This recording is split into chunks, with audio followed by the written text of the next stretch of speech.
Hello, everybody. Good evening and welcome to the United Stand. It's Sunday night. I've got Adam, Beth and Ricky on the show, and we've got lots to talk about. What next for Manchester United? I've just watched the Chelsea-Liverpool game.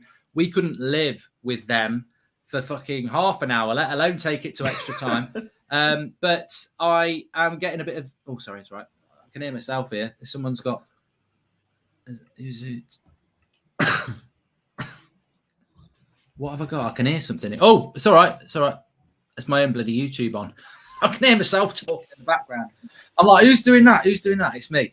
Anyway, Ricky, let's get straight into the show. You've not been on for a while. Yeah, okay, mate. What's going on with Manchester United, mate? Is top four gone?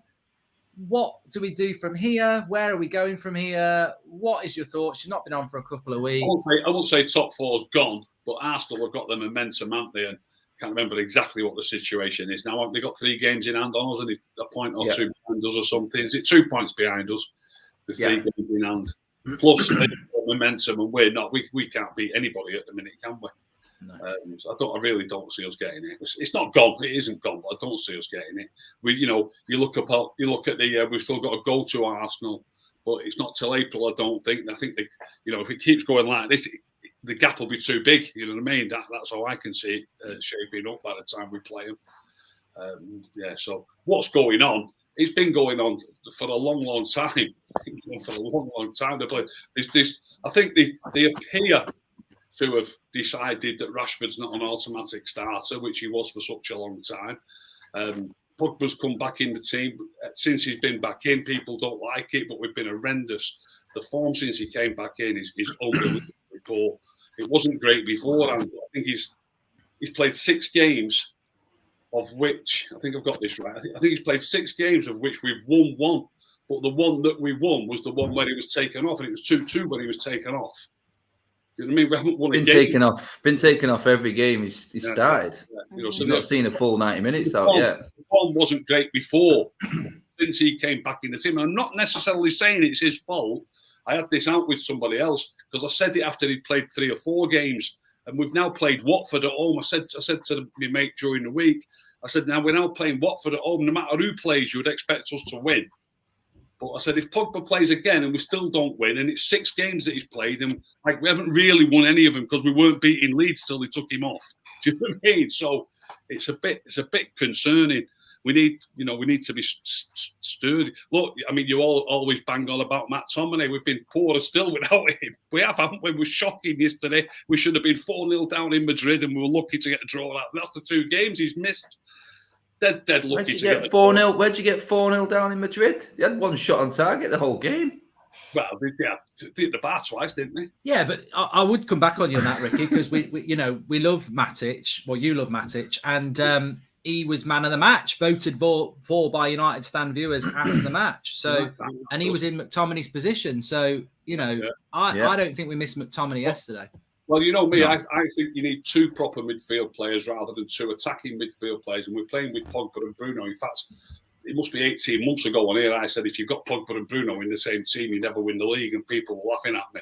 Do you know what? If we kept them in the team all the time, we'd be in a relegation battle, let alone a championship race. Look at the results when they both play. And it's not just the results; it's the teams they played against: Burnley, Middlesbrough, Watford.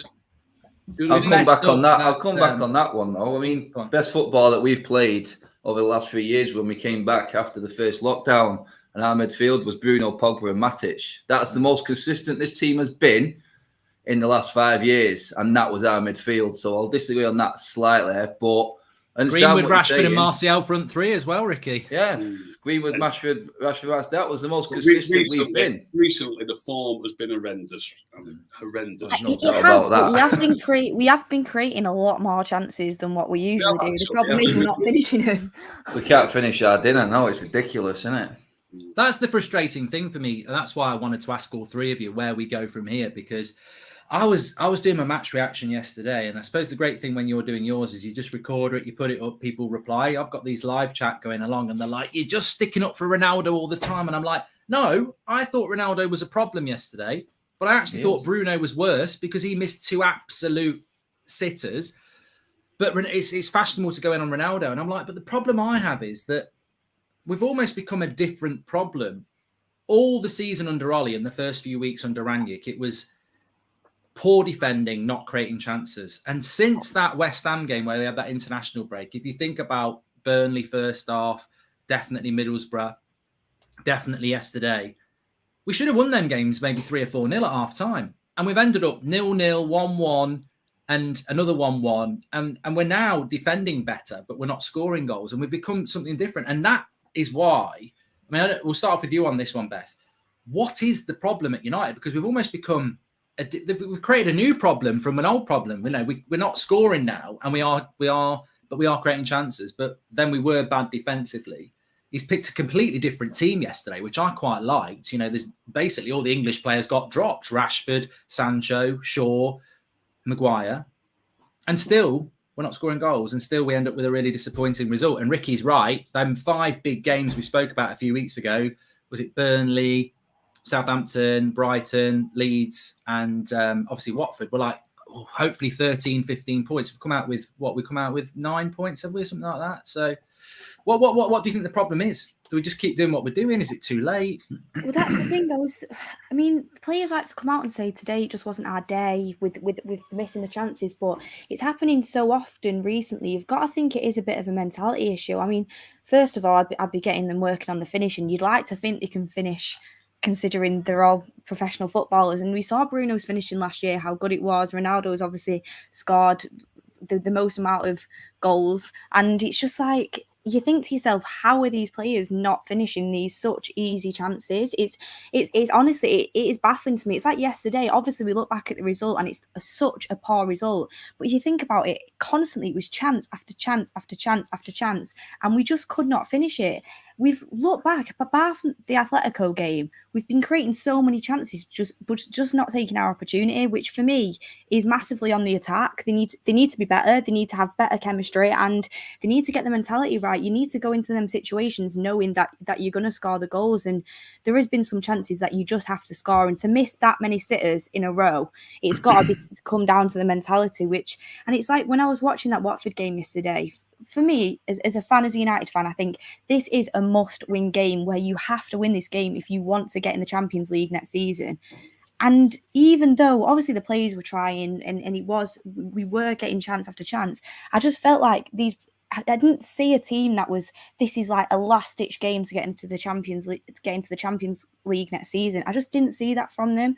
We need a bit more aggression. We need a bit more hunger, and we need to be taking our chances and knowing that what is actually on the line for these players, because I'm guessing they're not going to want to be playing in the Europa League next year. But from what it looks like, they're just absolutely throwing it away. And I don't think we deserve top 4 with the way we're playing, to be honest with you. Like, yes, we're creating chances, but to be able to finish everything that we've created, it's not deserved. And to be fair, I think defensively we have massively shored up at the back. I think Lindelof and Varane by far the best partnership that I've seen in a while. I thought Lindelof was superb yesterday. We know how good Varane is.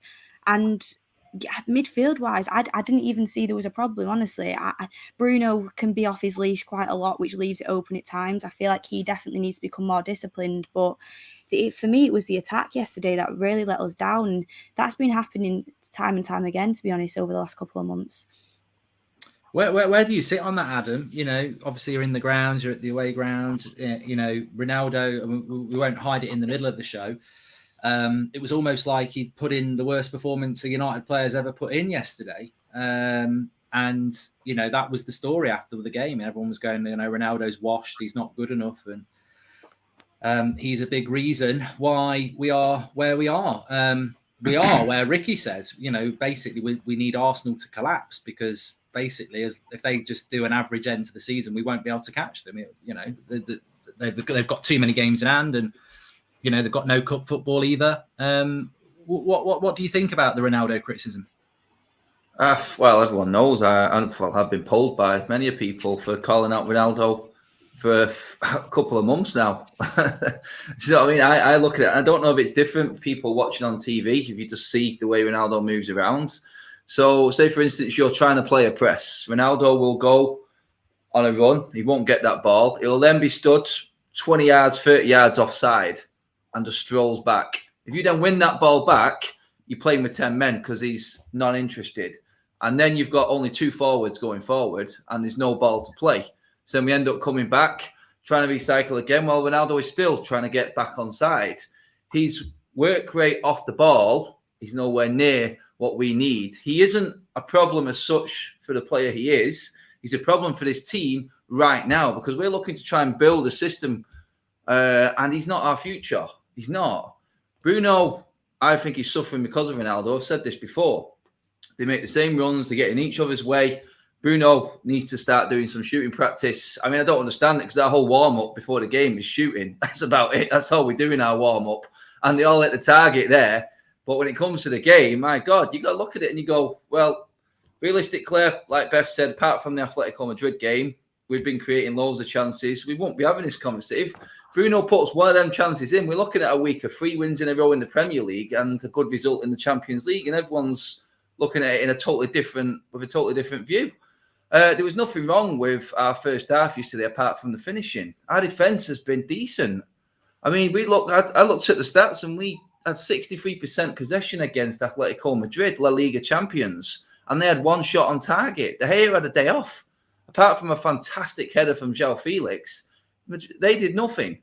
And you look at everything else, it just seems every time someone gets a shot or has a shot, it goes in against us. And people will say, oh, look about Leeds, we were lucky. Well, we were lucky in what we did and what we set for ourselves. But their first goal was a fluke cross that went in. We weren't creating anything past that. Our issue, Mark, is Ronaldo and the forward line and making it work between them. Yesterday, I seen Pogba furthest forward, Bruno furthest forward, Ronaldo furthest forward. I mean, it could have been anyone. We have no number 9. We have no focal point. Ronaldo drifts out to the right or to whatever wing he can to get involved in play. And then Bruno's playing these balls that everyone criticises him for. There's nowhere else to go.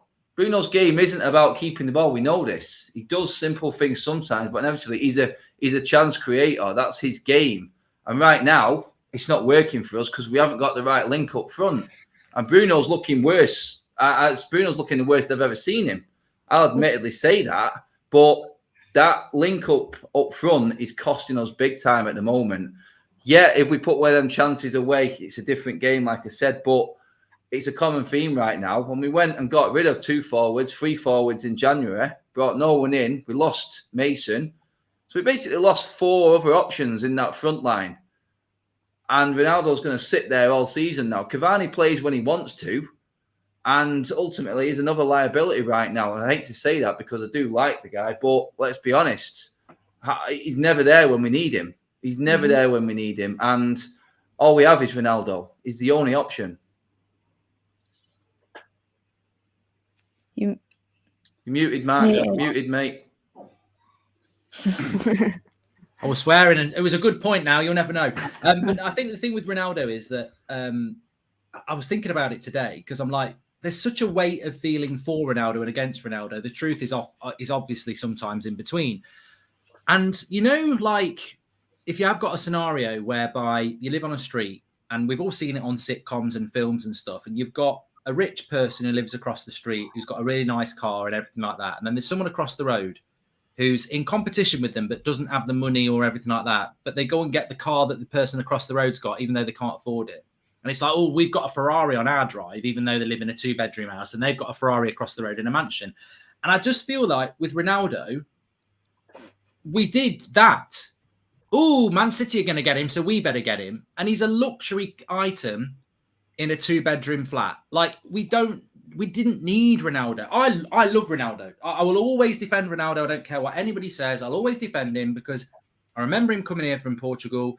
He gave us great moments, and you earn loyalty in my life. And I owe loyalty to Ronaldo because of what he's done in the past. And I still think he's a top striker. But I've got to say, he's a luxury item in a team. And I do agree with Adam to an extent that this team is so bad, we can't carry a striker like Ronaldo. We need a striker who works his socks off because this team doesn't work his socks off.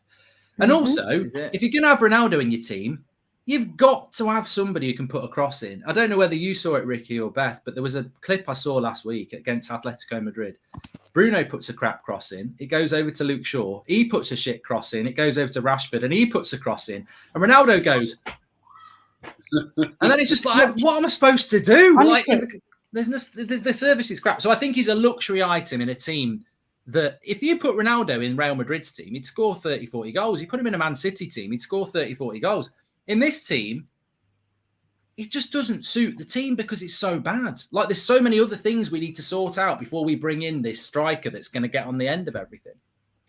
Watching the Chelsea-Liverpool game as well, the amount of crosses they were getting in and accurate ones as well. It's just, yesterday I didn't think Tellez played amazingly, but I thought, do you know what? At least you're getting a few decent crosses in, which is what we've been lacking for such a long time. And do you know what? He was getting the chances as well. And I feel like yesterday there was no excuse. He should have finished some of them, but we need to start doing that a lot more because it gives us 100% gives us a better chance. I also thought, to be fair, Matic in the midfield opened up the chances a lot more because we just kept possession constantly, whereas usually in that midfield, a lot of the times we like to lose possession in there because we can't thoroughly drive it through the midfield and get it to our attack. And that's another reason why we need a CDM. And in the summer, the team, there's so much investment to be made, whether it's going to happen. What do you think about, just on Ronaldo, Ricky, because it's always the big topic, and obviously you've not been on for a couple of weeks. So, you know, what do you feel about Ronaldo now? I mean, yesterday, he probably should be scoring a goal, shouldn't he? Yeah, I'd love him to get some more chances and some clearer-cut chances, and I'd love us to play Sancho on the right more. Remember Sancho's little clipped-in ball that Bruno scored from at Leeds? Obviously, he was on the right. He pops up on the right occasionally, but he's nearly always on the left, and he looks a player, Sancho. I'm happy with him when he plays. You know, when he plays on the left, he plays well. But I'd just love us to try and get some service from the right with a right-footed player. And I'd love Sancho to do that. And I've seen Alanga drive a couple of good balls across from the left as well. We need to get a settled team, and we need to give them some confidence to know that they're going to play regularly.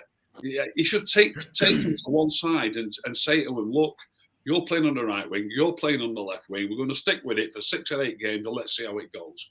Give them the confidence to know that they're not fighting for the places. Get Ronaldo in the middle and try and get Sancho getting balls in from the right, and Alanga will get to the dead ball line and pull balls back for him. He'll get 1 or 2 tap-ins, I'm sure of it. But we just keep chopping and changing the team. You know, didn't Lingard start on the wing in one game recently? I think he did. Leeds, yeah. We just need to get Sancho on the right wing and get Elanga on the left wing and tell them that they're there to feed Ronaldo, and then let's see how he does. You know what I mean? Well, that's what I was going to ask all three of you next, actually. I know the Manchester derby's a week away, but, you know, it says in the title Rangnick's big decision, and I'm sure many people don't want to talk about his big decision, but the reality is our next game is a Manchester derby at the Etihad. 2 hours before that, Watford play Arsenal. Before we even kick off, Arsenal could be a point ahead of us.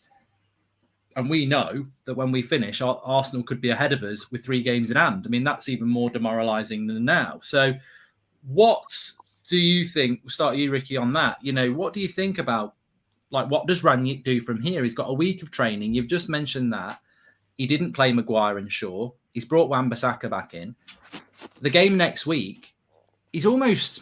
Look, the result's so bad yesterday. For me, I think... I said in January, I think we had this. I think all 4 of us were on the show. I said, I don't think we'll get top 4. I really don't think we'll get top 4 now. But if he's going to get top 4, he's got to go on a ridiculously good run of fixtures.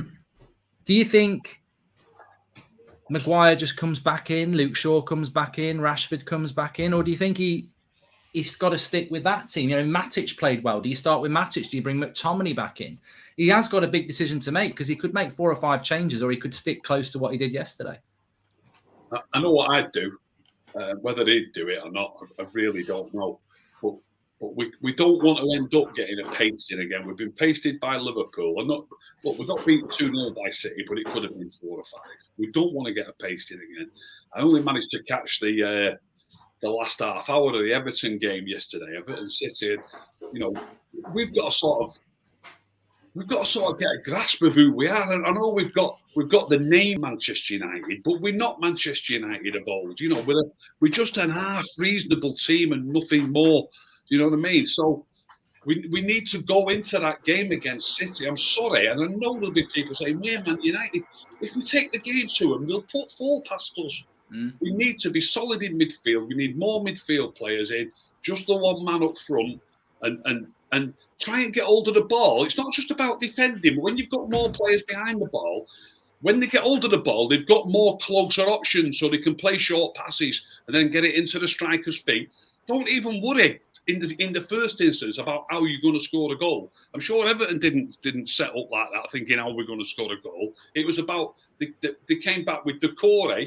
He got fit. So they played Decore, Allen, and Van der Beek all in the midfield, and 2 wide men and 1 up front. And they took it to 80 minutes. If you could was it 80 minutes or 75 minutes? If you could tell me now that game against City next week will be 0-0 after 75 minutes, I'll bite your hand off. Ricky's describing there exactly how we've played the last 3 weeks. Because that's what we did against Atletico. We kept the ball. Mm-hmm. That's what we did against Watford. And this is with a team that everyone's complaining about. This is exactly what we've been doing. But when you can't put the ball in the net, it doesn't matter. It does not matter. It doesn't matter against them teams. You've got to put the ball in the net. Yeah, but let's be honest. If we played, like you said, Ricky, if we played against City the way we played against Atletico, you'd be happy. Because defensively, I thought we was very organised against Atletico. Mm-hmm. I thought we was solid in that game. I know it wasn't the game that everyone wanted, and this is where the fan base is splitting from sides. As soon as we do a solid performance, we're not creating anything, this isn't the United way, and then we go out and try and beat someone, we get our asses handed to us. I think, again, it just comes down to being able to take your chances, and that forward line is crippling us at the moment. Matic has to play against Manchester City. That's 100% guaranteed, because he, like Ricky said there, is the man who can take that ball in close proximity with players around him and lay it off in different ways. The centre-backs have to be the right selection to work with Matic, and that would be Lindelof and Varane. The full-backs, this is where it's going to be difficult, and where, like you said, Mark, where that big decision comes in for me. And the front line, it's going to be Ronaldo. It could be anything else. That's the problem, like Ricky said there. I agree. The chopping and changing is not helping anyone. I would personally go Ronaldo, Alanga, and Sancho. I'd have Matic in that midfield. Then you've got Pogba and Bruno, because you can't really play Fred. There's no one else there. That's the problem, isn't it? I'd be tempted to play Alanga through the middle, possibly, and add an extra body into the midfield. I agree with Ronaldo. I agree with the shape. Let's be honest, against City, we're going to be playing on the counter-attack. I think Beth makes a good point. I mean, I know he did it at Chelsea, didn't we? As much as people will go mad, and I would normally go mad, I think Ronaldo might have to sit on the bench against City, because I think the best we're going to get is a point. And it's like Ricky said, if we're 0-0 with 75 minutes, I'll bite your hand off as well. I think, tell you what, yeah, we're not going to win it. I can't see it.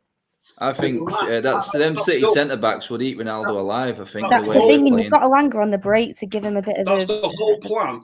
The whole plan that clubs go into games like that with, hoping against the likes of City or Liverpool, hoping to be 0-0 at 75 minutes, is you have then got a chance of winning. You have then got a chance of winning. You're still in the game. So you could nick it. You could still go. I mean, I know that they'd already conceded, but Everton should have had a penalty yesterday, shouldn't they? They'd hardly got out of their box for most of the game. You can go and nick it. Why on earth wasn't given is beyond me, by the way. Yeah. Well, if you think about our success at City, we've Dan James was always a good player against City, because basically you just want a bit of pace on the break, and they're going to camp on the edge of your box. You're going to have to play a deep line. I'm sure he will play Maguire, because we will play a deep line, and he is the captain, and I'm sure he'll bring McTominay in, and it's not going to be a pretty watch next Sunday. I mean, we've only got ourselves to blame. We've had the 5 games where it should have been 2s and 3s nils, and you go to City and you hope to get a little bit of a bonus point. We've probably got to go there and get a result now. Well, Fergie did it all the time, didn't he? In them big games, when it was when he knew there was better technicians around, he sort of put that solid outfit in place there, and they were disciplined enough to hold it out. What I mean, look, we'll talk about obviously the big decisions for Rangnick next week, and it's very difficult to call, because he probably will bring Maguire back, and I think Lindelof and Varane are our best centre-back pairing. I mean, just out of curiosity, Ricky, are you on the same page as me, Adam and Beth, on that Varane and Lindelof are the best centre-back pairing, or do you actually prefer Maguire in there? No, I'd agree with that, yeah. I think I'll be honest with you. I don't care what people have done in the past. I watch football with my own eyes and decide upon what's happening now. Yeah. As far as I'm concerned, Lindelof's the pick of the three of them. Yeah, and it's interesting you say that. I would have said last year. I've heard people on social media say, "Oh, you were slagging off Lindelof a year ago," and I'm like, I remember doing it with Matic 3 years ago, and then he had a brilliant season. I'm not going to sit there and go, I'm not going to be stubborn. It's about what they're doing at the moment, and I think Lindelof. I thought he was brilliant against Leeds. Put him at right back, and he was nearly man of the match. And then I thought he played really well with Varane yesterday. So, but I still think Maguire will find his way. It might go to back five actually. He gets dropped. I think it's not right. That's not. Then if Lindelof gets dropped for Maguire, then you know straight away that's not a managerial decision. I'll go out and say that right now. I don't want to see him Rangnick, back again, though. Rangnick and his philosophy would not pick a man would not drop a man that doesn't deserve dropping. We know that. So for me, that takes us into a different realm altogether, and we'll probably discuss that at the time if it happens. But if Maguire walks straight back into that team, then the problem isn't on the pitch, as we already know. The problem is elsewhere. Just a quick, it takes us off a little bit, but it is on the screen, and it's a question for you again, Ricky. It's Rangnick as permanent manager. I mean, this is something that we spoke about a couple of weeks ago, and Adam was at that point saying, "Yeah, I'd quite like him." I said the reason I don't want him is I think too many decisions have been made above his head that he's already used to being a bit of a puppet of the club. But then again, probably the next manager would be that. You've said a few times that you've not actually been impressed about him, and I don't think you'll mind. When I spoke last night, you were saying to me on the message that he'd done something that you weren't particularly happy about. I mean, what's your thoughts on Rangnick as a future manager of the club if they decided to go down that route, or is it already gone really? Yeah, it's not for me. I mean, already looking at, we've just spoken, haven't we, about the previous results in recent times. The results are not good enough. We have made more chances, but they're still not happy with the fluency of the football, and I expected more from him. I was amazed that he came in and then loaned Van der Beek out. I thought any manager worth his salt would come in and give Van der Beek games. He's let him go out on loan, completely the opposite to what I expected to happen.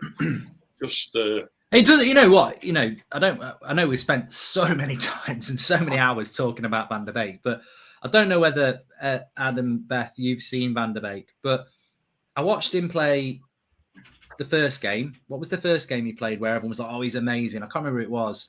But also for them, for Everton, you mean? Yeah, it was Leeds, wasn't it? He played well against Leeds. Southampton, everyone said he played crap. He played really well in the first half, and then Alan went off, and bloody Gomez came on, and he's worse than Fred. And then yesterday, people were saying he was playing as a 10. You don't play as a 10 against Man City. He was playing in a midfield 3. That's what you do. Yeah, which is what I was just going to say about what we should do next week. I'd like to come back to that, but go on. But as a minimum, and Beth or Adam, you can go first on this. I think Ricky makes a great point. It's not about saying that Donny should be starting, but when you've watched him in his last 3 games against Everton, all we've ever heard from leaks from the dressing round is that he's not physical enough for the Prem. And I'm watching him yesterday. He's playing against the Premier League champions. They could be Champions League winners. And this nonsense, and we've never given him. That's the thing that annoys me. There's been so much criticism of McTominay, Pogba, Fred, Bruno this season.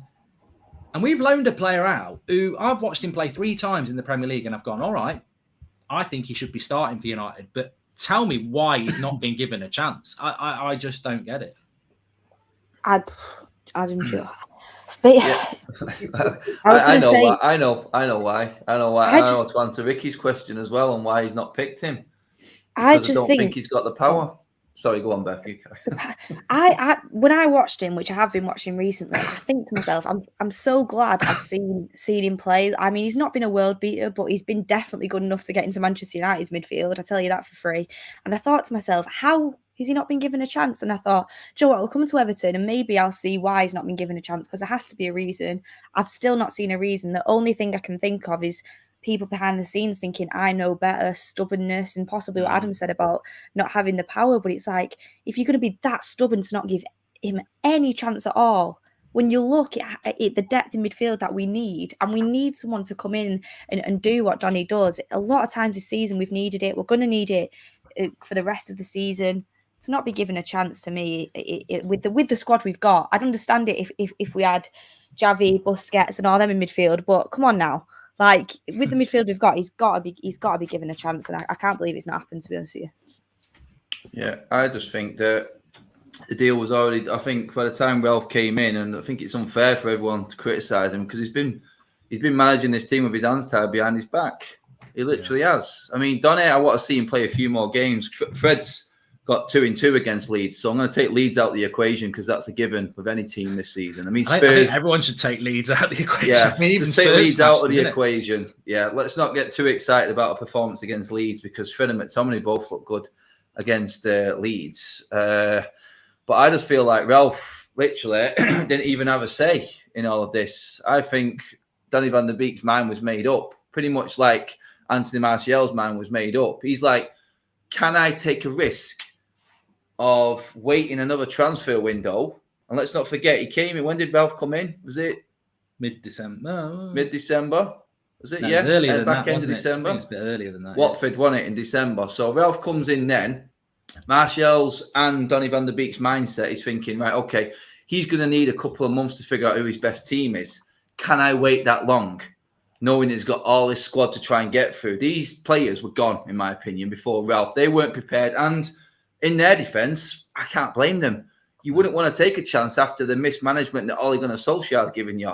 So they were already gone. So I can't say he didn't pick Donny or give him a chance. He's still trying to figure out what was going on. And it has been an absolute mess, this football club. So I just believe that the Greenwood situation, the Lingard situation, players wanting to leave the club. And he's come out himself and said, look, the mood in the camp is better now because there's players here that are happier because the players that were kicking up stink were the ones that wanted out of the club.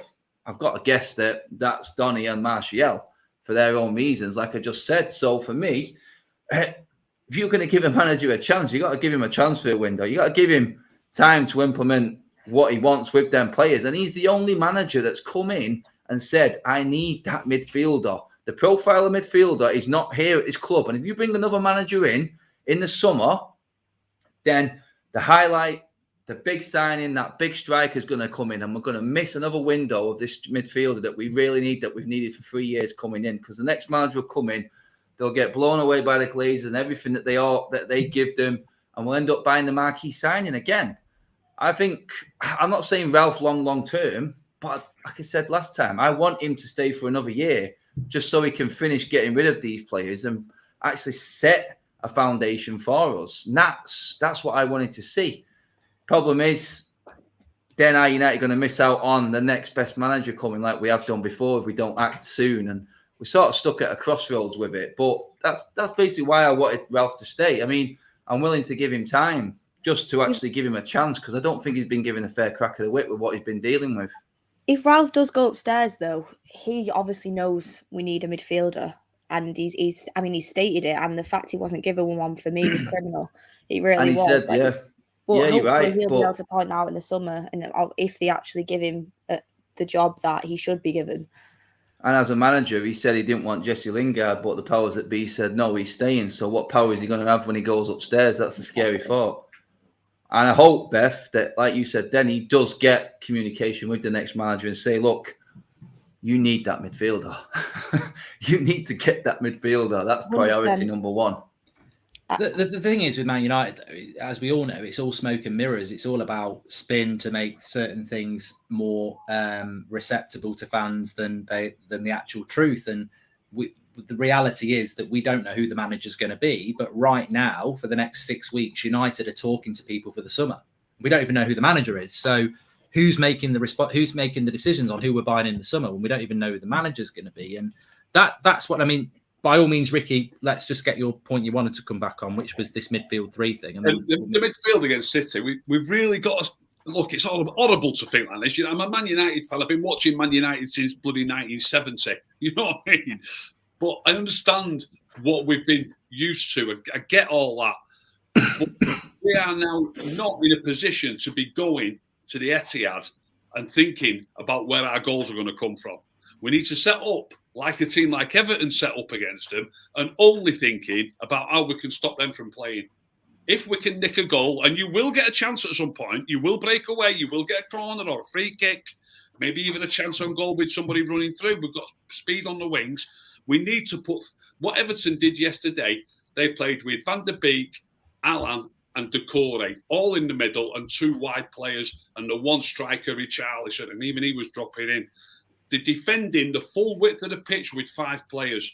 So we need 2 wide players who play like midfield players. We need Sancho and Alanga on the flanks. And in the midfield 3, you can only pick 11. You can't pick 12 or 13, but you've got to have those proper midfield players.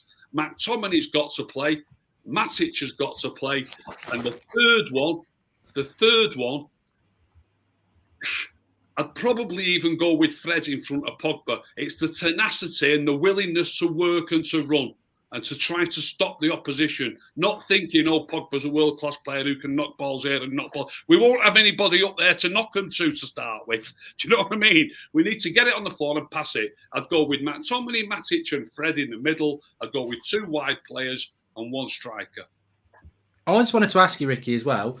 Obviously, you've been watching United since 1970. That's a long time. I speak to quite a few people. My granddad, obviously not around anymore, but he talks to me about the Busby Babes in the 60s, and he mentioned the 70s and they got relegated, etc. Where would you put United right now in comparable to the worst times of being a United fan? And, I don't agree with worst times being a United fan because you're a United fan. You have to grin and bear it. You can moan about it, but you don't ever think about not being a United fan. But, is this... I presume the relegation season's got to be the worst one. A lot of people talk about the promotion season being one of the best ones, but... Correct. Yeah. Where does this feel for you as a long-term United fan? Where would you put where we are now? Is this up there as, one of the World War worst times? It's frustrating at the minute. We're shambolic at times. It's frustrating because he doesn't get the team shape right. The previous manager doesn't get the team shape right often enough. Doesn't pick the right players too often, and it's frustrating. We've got players that are better than the players that got relegated all those years ago, but we haven't got the right coaching or the right manager. We're not picking it correctly, But when they did get relegated, I was in bits. I was only a kid. I was in tears when they got relegated. But you know what? I wouldn't swap that second division. I would. I'd swap it for the treble year. But there's not a lot of years that I would swap that promotion season for, travelling up and down the country, going to the likes of, I went to Leyton Orient, I went to York City, you know what I mean? I went to Bristol Rovers. These are for league games to watch Man United, you know what I mean? So it was a fantastic time, that second division season. So I wouldn't swap it for very many other seasons, that particular season. When we got relegated, I was devastated, but it was a bit of a touch in the end. Just on that, what Ricky said there, Mark, just so you know, Babs completely agrees with Ricky there. That relegation season and then coming back was the best time as a United fan, and there's loads of people who've said that. Ricky's dead right on that one. And that generation said that was travelling to them places like York and Orient, like he said, it was absolutely superb. All people, like the older generation, have come and said he was able, and who were there at that time, said it was the best season ever. In those days, it wasn't tickets, it was pay at the gate. Oh, yeah, she said that as well. Babs did say that, yeah, she did. Because it was pay at the gate, you knew that you had the great chance of getting in. Get there early, pay at the gate, and you get in. And when we used to go to these away grounds, we used to overtake the ground. Because in this day and age, we get 3,000 tickets, so give or take a few extras, 3,000 go, don't they? In them days, I swear, blind there was 10 and 12,000 going. It was mad. It was. Dare I say it? That was the era of the real Red Army. That's where it generated from. That's where it came from. Because, like Ricky said, they just took over the ground. My granddad told me exactly the same stories. I've spoken to loads of people about the 70s, and they always talk about the promotion season. And also after that, we were a good cup team. We stopped Liverpool doing the treble in, was it 77 when we won the cup? Mm-hmm. That Liverpool would have been the first treble winners, and we stopped them with the cup win. And, we might not have been the best. It wasn't the 60s and it wasn't the 90s, but it was a team that, like Ricky says, we probably had a worse team in the 70s, but they played well and they played for each other. We've got one of the best teams we've ever had. Can I add one more thing to that? Can I add one more thing to that, Mark? In those days, like I've just said about getting some, getting the lads to play together and know that they're playing every week. You knew what the team was. If us four all had a guess at what the team would be in the derby, first of all, we'd all get at least 3 players different to one another. And then none of us would probably be within 2 of getting the starting line. Right? In those days, you could give or take 1 player. You knew the starting lineup the week before. Unless somebody How many subs did we have, Rick? I think there's only 1 sub in those days. Yeah, 1 sub, right? Yeah. Crazy. Well, I'm just looking at something here because I remember how many years is it without a trophy for United now? It must be 5 going on. 5, and it's going to go up for another year, isn't it? Because the first one we can win is the Carabao Cup. And I remember that everyone always said that the biggest gap was the 85 FA Cup to the 90 FA Cup, which is obviously going to be bigger than that. And now I think the next record for us to beat is, I'm just looking at the list here, the gap between winning the league in 68 and the European Cup in 68. The next thing we won after 68 was actually the League Division 2 Championship, which I don't know whether you can count because you've been relegated, 75, or the FA Cup in 76, which is either 7 or 8 years. That's the next one we're trying not to break. So that's the one that's ahead of us. 68 to 75 is the one that's stopping this current setup having the longest trophy drought, which is disgusting for the money that we've spent. And I wanted to talk about that, actually. We'll go to you on this one, Beth, first. I personally feel that the club is responsible and the club is responsible for the attitude of the players. And I just feel that the players do not have the right mentality. And I think that the mentality is weak. And I think it's set by the owners who basically, in hindsight, wrote this season off the minute they sacked Solskjaer, brought an interim coach in and refused to buy anybody in January. I think they've wrote the season off. And I think they thought arrogantly that this team was good enough to we'll get 4th anyway and we'll rebuild in the summer. And it's horrible for us, the fans, but there is a little bit, well, there's no justice in it because fans, we don't want to see it. But their arrogance and stupidity is probably going to backfire massively because they're not going to get top 4. And they basically are going to pay the price for doing something that no football club would do, which is write the season off in October or November when they sacked Ollie, and then refusing to buy anybody because they think we're good enough to get 4th. Yeah, I completely agree with you. It starts at the top, and it's no coincidence that the way they run the club has been the drought of coaches that there's been. I mean, Mourinho's coming in and said it. Van Gaal's coming in and said it.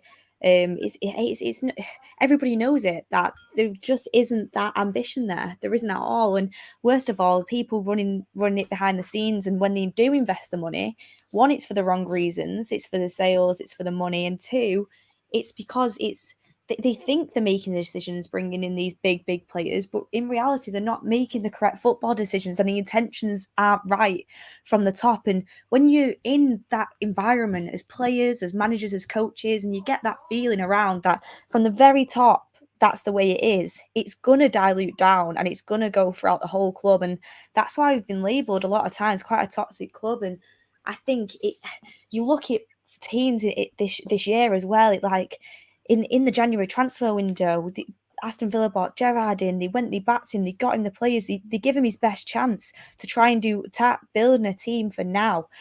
Newcastle, I know they have the owners with the money, but still they've come in, they've invested, they've given Eddie Howe what he wants, and they're going to end up staying up probably, and they've really come on because of it. And with the Glazers, I mean, yes, they've spent money, 100% they have spent money, but it's been with the wrong reasons behind it, and the way that we've gone about the manager situation as well, I think is completely wrong. I just think decisions all over the show have been completely wrong, and we've kept people on contracts for too long. We've not got rid of people in the prime when we should have reinvested into the squad. And on top of it, to go so long without trophies and to go so long with this standard set, you get used to losing, unfortunately, I think. And it is just renowned now that Manchester United are not that winning team anymore. And it's so unfortunate. We all think that we should be, and the players come out and say that we should be, but we're used to this. We're used to bottling semi-finals. We're used to bottling finals. We've been in and out of the top four for years now, and it was like we're turning into this club that isn't what we should be. We need to have that winners mentality. We need winners throughout the club. And the funny thing is, we brought in a winner in Ronaldo. We brought in Ralph, who says it how it is, and has exposed a lot behind the scenes. And that's when all the fuss started. That's when everyone kicked up a fuss, and this when the rumour mill's coming out, and the squad's not happy, and all this. And it's like, when you expose it, you see what it really is. And honestly, I knew it was bad. But this last few months, I've really come to terms with what the club is. And all you can do is hope for that if the best possible outcome is, personally, I don't think we will get top four now, is that some players go that don't have the mentality to be there and don't have the mentality to try and get through this phase and build on this. And we get players in that are hungry to play for Manchester United, have the winning mentality, and we start fresh, we appoint someone who can is a miracle worker and can do this job with little help from the board above. Yeah, also, just to add to that as well, let's not forget, if you watch the Carabao Cup today, I felt that Diaz for Liverpool was their best outfield player. They brought him in January.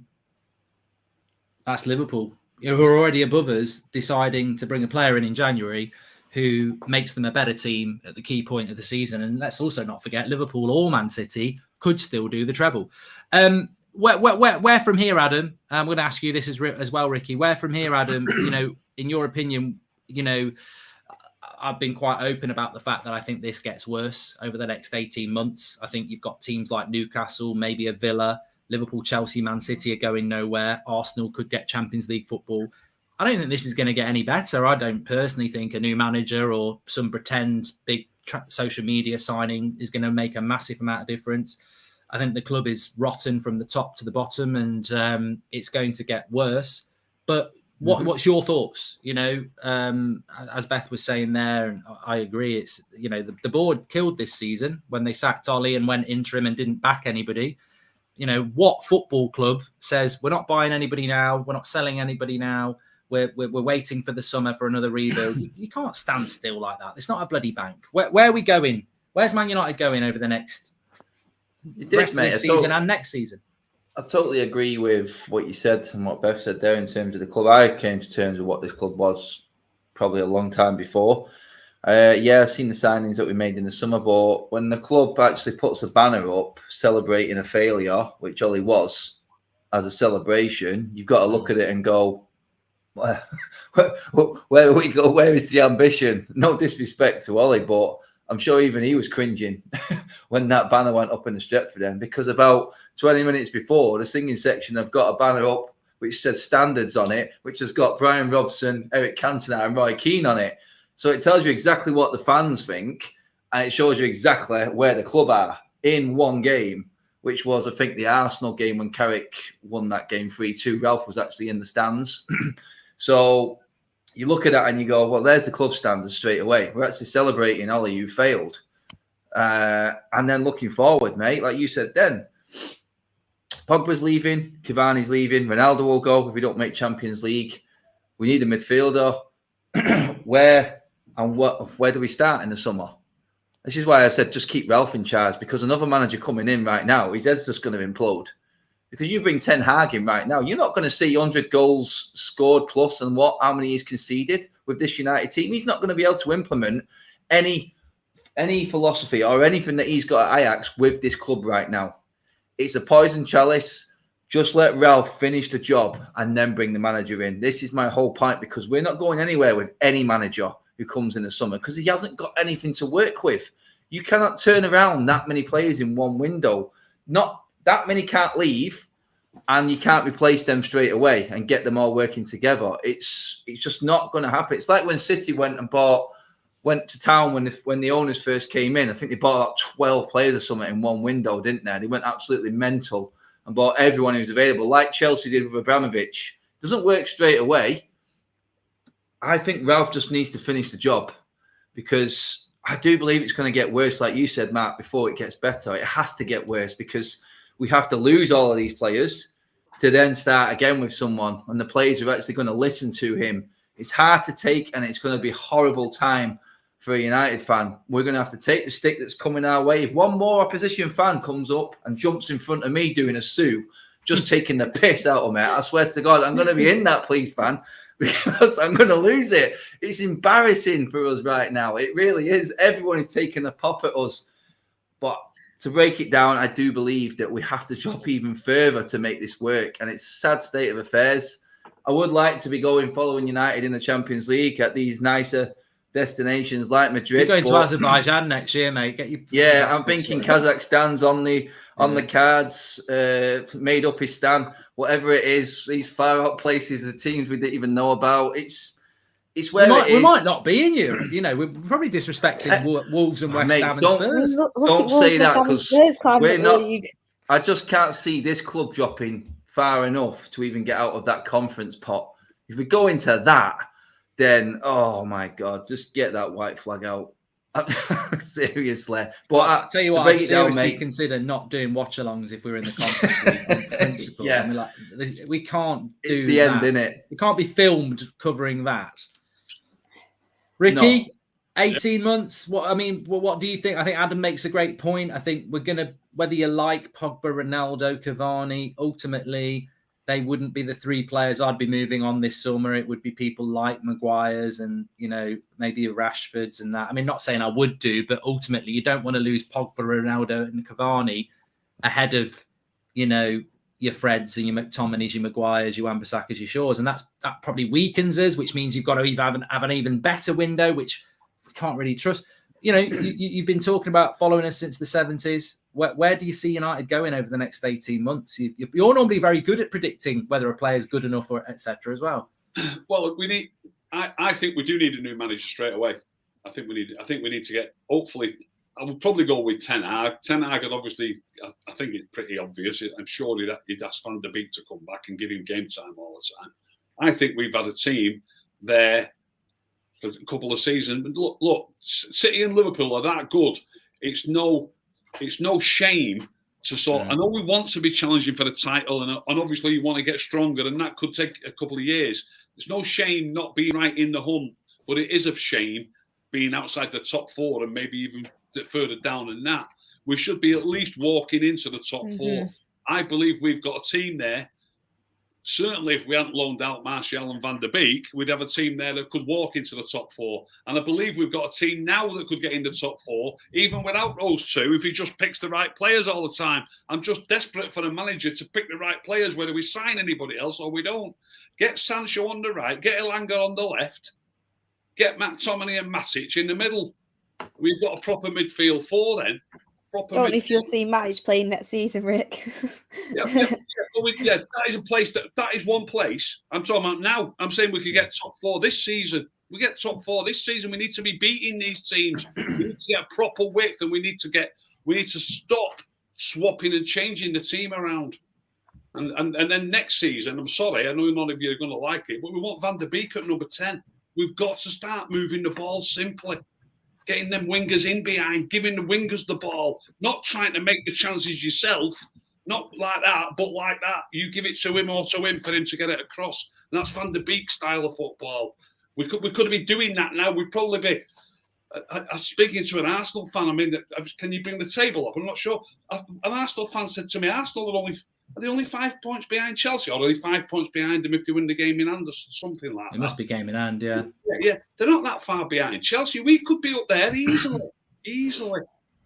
Yeah, I agree. And I think, look, we've only got a couple of points we dropped. That's why we are where we are. I'm saying if we had two proper wingers and a number 10 who was feeding the wingers, Ronaldo would be getting more chances. I believe we'd have won a lot more of those games. Look, we've gone into games where we all thought we were going to win them easily. Look at Watford. We took 1 point off them. But look at the chances that we've had. We've just not finished them. Yeah. I think across the season, we're not playing good enough football. We're not 100%. But in the Watford game, we had more than enough to win. That was the stat that came up the other day, wasn't it? Over the last 3 games, United have created 19 clear-cut chances and taken 3 of them. Liverpool created the same, taken 17. That is your difference. It's night and day. You look at United and you think, what sums glazes up in some aspect is the fact how long have we needed a CDM to come in and be an understudy to Matic and then take over Matic's role, and we've just not. You've gone for the signings that are gonna the big money signings, but we've not gone for something that we desperately need. And I think especially I do like Bruno, but I think especially if you're going to play Bruno in the midfield, you've got to have someone there to steady the ship behind him and be extremely disciplined. And without Matic there, we just simply don't have it. I think where Ricky's right, and I'm aware that Peaky Blinders is going to start and people will start going in a minute, but the reality is, I do agree with Ricky, not necessarily in dropping Bruno, but I think what the next manager needs to do, and I don't know whether he'll ever get the freedom to do it because we know that the club board are string pullers, is they've got to be able to go in and say Varane and Lindelof are my starting centre-backs and then not have someone on the board say, Harry Maguire's the captain, we've spent £80 million on him, he's £200,000 a week, which absolutely does happen. Or I don't want to pick Marcus Rashford. I want to play Sancho and Alanga. Marcus Rashford's a very, very important player here. He's on big money and he's hugely profitable to us when we launch kits and things, and we need him in the team. And I know that sounds disrespectful to Maguire and Rashford, but they're not performing to the level they need to perform at the moment, so they shouldn't be in the team. If they do, I've got no problem with it. But I do believe that Ricky's right, that there are certain players that will get picked in that team, and that will always hold us back if we're not going to be picking the right team. And that's been the problem all year. We don't pick the right team. The biggest telltale for anything is you ask the opposition who they prefer playing against. Two of them, like you said, Mark, are on that big banner right outside Old Trafford right now in Ronaldo and Rashford. So who finished the game yesterday. Any defence in the world, if you offered me any of United's players from that front six, Bruno, Pogba, Alanga, Sancho, Rashford, Ronaldo, if you said to me as a defender, which one would you want to be playing against? I'd pick Ronaldo right now. I'd pick Ronaldo and I'd pick Rashford. That's who I'd want to be playing against. They're the ones out of form. They're the ones on the front of Old Trafford. And it doesn't matter. It's exactly what you said there, mate. First person I seen on social media after we launched that kit, after I think it was that shambolic Burnley second half performance. We launched the kit 2 days later, I think. First person I seen up on social media, Mr. MBE. That's who it was, Marcus Rashford. It's exactly right what this club is. But that's because right they've got the biggest followings, and they'll be saying to that brand, we can get Rashford and Ronaldo to put a picture out in that kit. That's 50 million people who are going to see that kit, and that's what the Glazers are about. They don't. Somebody said to me today, why don't United go and buy players like Liverpool do? And I said, well, Mane was from Southampton, Salah was from Roma, Diaz is from Portugal, Robertson was from Hull. United are going to look at them and go, well, they've not got many followers on Twitter. How are we going to get them? How are we going to get the brands to see that? And I do think United do think like that with social media FC. Exactly that. You could say now, look, Liverpool have got a structure, and that Diaz could be replacing one of them forwards who's probably going to go in the summer. They've already got their plan in place. Exactly. What a signing, unfortunately, as well, by the way. Well, they sign players who are, and we could talk about this all night, but I've said it so many times. Development. Who's developed at United over the last 3 years? I don't think anybody has, but Klopp's got this knack of buying players that are a certain level. And if they're top class, he'll make them world class. If they're good, he'll make them top class. It's just, and that's proper recruitment, that's proper coaching, and that's about building a team to win things. And I thoroughly enjoyed Liverpool versus Chelsea today, and there's absolutely no way United could play at that level for 10 minutes, let alone 120 minutes. Did you watch it, Ricky? No, I didn't watch it, but I've had a look at the teams. I think Liverpool had Fabinho in midfield, Naby Keita, and Henderson. Yeah. So Henderson, Fabinho, Naby Keita, and you're telling me how great they are, which they are great. United fans won't want any of them three players in our midfield. Oh, we did. We wanted Fabinho. We wanted Fabinho. We thought we had him. Yeah, they probably have Fabinho, but they do play a different way to us, though, with the fullbacks playing. They play better. Anyway, we'll call it a day because I want to go and watch the Peaky Blinders, as I'm sure some people do. But it's been a pleasure having you on, Ricky. Glad to see you well. Thanks a lot. Thanks for coming on, Beth. Yeah, pleasure. Hopefully we get a few points out of the derby, but I mean, I don't know if that'll happen, but we'll see. Adam, thanks for coming on. Enjoying the week off, mate. Yes, pleasure as always. Oh yeah, because it's FA Cup week, isn't it? We're not in that. We're out of that as well. Yeah. when you say enjoying it, just sums it up, doesn't it? We opted out of that one. We've got more important things to focus on, like race for 4th or 5th or 6th or 7th. Anyway, thanks everyone for watching. Smash the like on the video. We'll be back tomorrow, of course. I think we've got Romano on tomorrow at lunchtime. We can talk about transfers that will make no bloody difference to us now, but there you go. Thanks everyone for watching. Speak to you later. Thanks, Rob.